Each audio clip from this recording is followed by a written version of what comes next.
I used to have anxiety, but now I don't anymore. The way that I experienced anxiety was like a hydra.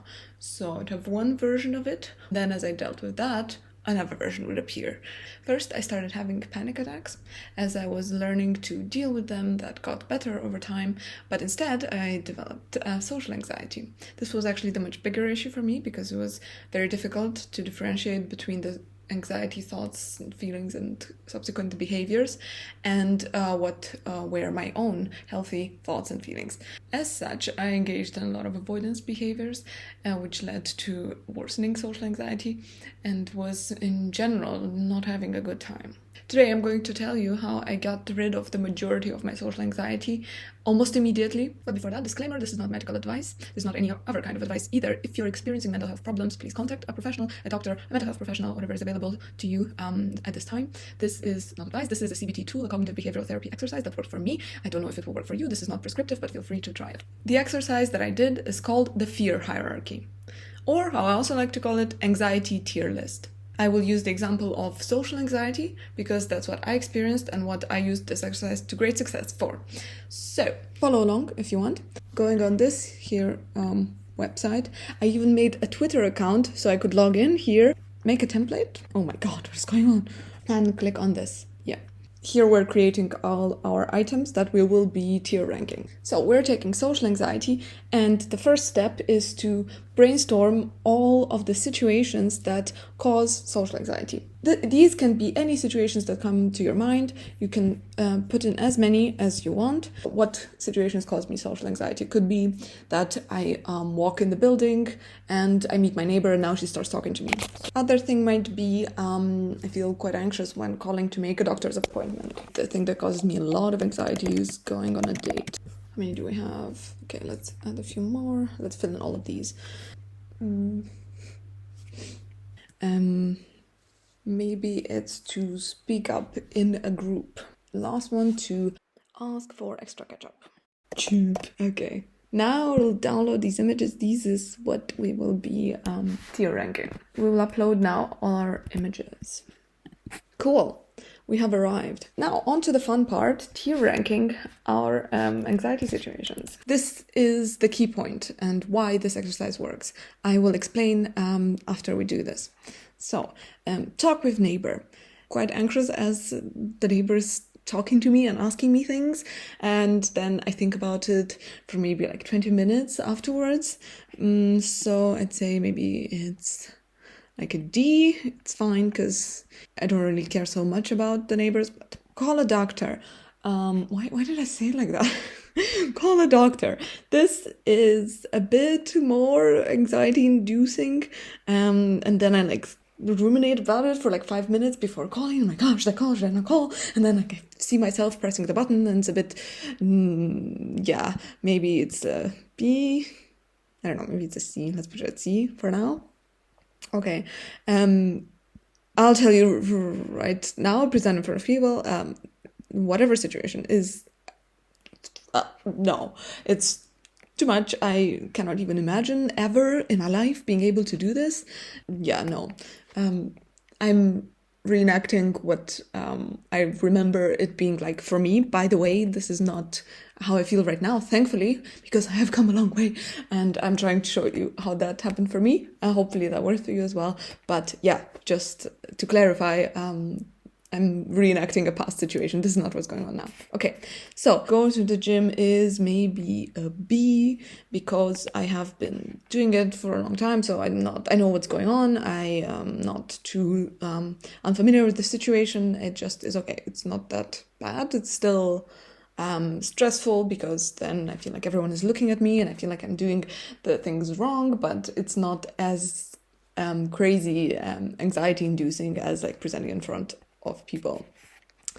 Then to speak in a group is honestly pretty close to presenting in front of people. It is kind of the same thing. I think I'll put it here, but it's less than presenting in front of people. So, okay, going on a date, it's maybe an A. Freaks me out for like 2 days before, and then afterwards, I'm also like thinking and can't fall asleep at night because I'm thinking about what I said and that it was so stupid, and like still cringe physically, and cannot like move on and have these intrusive thoughts about something that I said on a date like 2 years ago. So this is quite high up there. Okay, saying no to Annie, who always wants me to lend her my clothes or something. I think it's maybe a B. I think it will be difficult for the first time because I never said no before, because I thought that she will like then suddenly be mean to me. But I think it will be easier after I do it once. So just like with the gym, it's kind of I see myself overcoming it, even though it is a difficult situation. So I'll put it at a B. Okay, going to a concert alone. This is an A. It's quite embarrassing, and then I'm awkward and I don't know what to do and how to stand. And people look at me then. So yeah, no.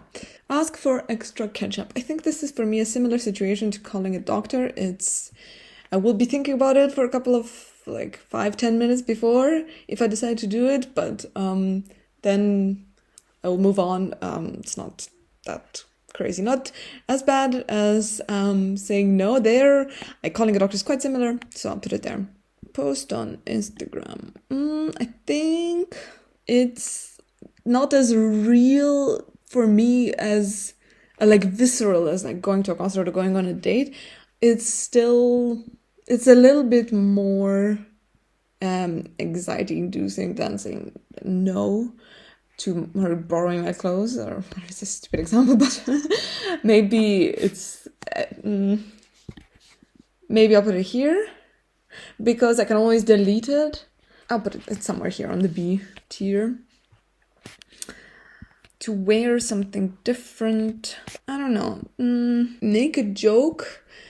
It's perhaps, I don't know, the most difficult one. I don't know where to put it because it depends. If it's in a group with people that I don't know, then it will be way up here, because even if I know I have like the perfect joke and the perfect funny thing to say for this situation, I'll still feel like I'll say it wrong, and then I'll like stumble and then maybe forget a part of what I want to say, or just not to be clear, and then everyone will look at me confused and it won't be funny, it'll just be awkward.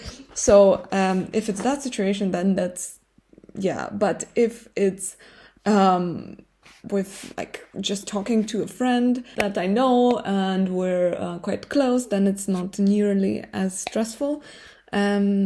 So maybe I will put it here on the condition that it's with like my family or with a good friend. So yeah, this is now my tier list of anxiety. The utmost thing is to present in front of people, and then the next close there is to speak up in a group situation, like at work or at school, in decreasing order of anxiety inducingness. It would be these things. All right, so this is now my social anxiety tier list. If you followed along, then great. Now I'll tell you why this works so well. I have figured this out in retrospect. In the beginning, I mentioned that I used to have panic attacks, but that the social anxiety is so much worse. It's because the panic attacks were, for me, a lot of physical symptoms that I could anticipate before, and I could watch and recognize what's happening. And with the social anxiety instead, it was a lot of thoughts and emotions and behaviors that followed from them that I identified with. It was true. It was subjectively real that these people are now making fun of me and judging me, and that this person hates me, and that I said something wrong. It is just true. That is how I experienced it.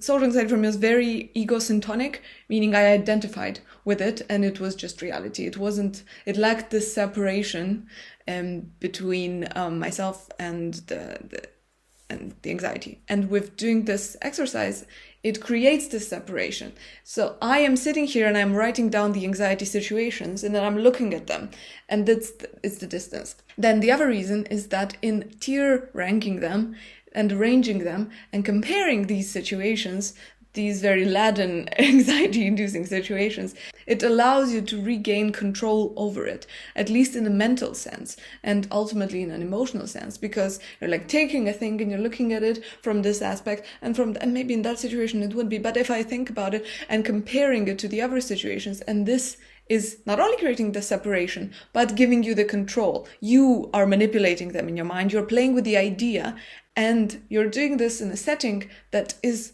hopefully comfortable already. Maybe you're at home, it's okay, you don't feel anxious at home.